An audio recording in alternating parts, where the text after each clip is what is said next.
To use Sound Equalizer on the JBL Live Beam 3, we've got two methods. The first one, you can do this on the JBL headphones application by opening Audio.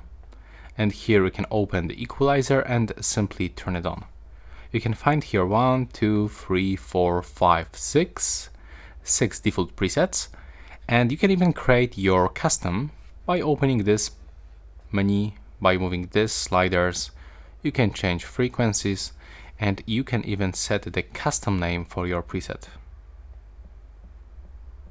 Click here to confirm, click save, and it appears right here, and you can actually create multiple custom presets. But if you want to delete any of this preset, the custom I mean, click on this icon, click to remove, and it will be finished.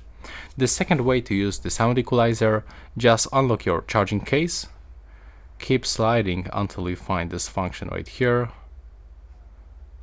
There we go, and now by clicking here you can switch between these presets. So yeah, that's all for this video. Right now please subscribe.